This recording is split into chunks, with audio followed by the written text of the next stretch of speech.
हे देव, हमने तो सुना है कि इस जीव ने अनंतों बार समूह शरण में तीर्थंकर को सुना है।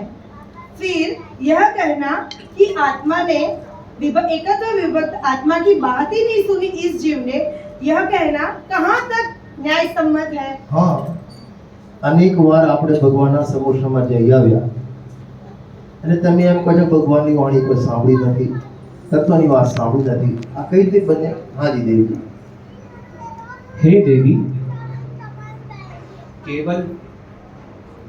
केवल जिनवाणी को कर्ण इंद्रिय का विषय बना देना, उसे ही सुनना नहीं कहा।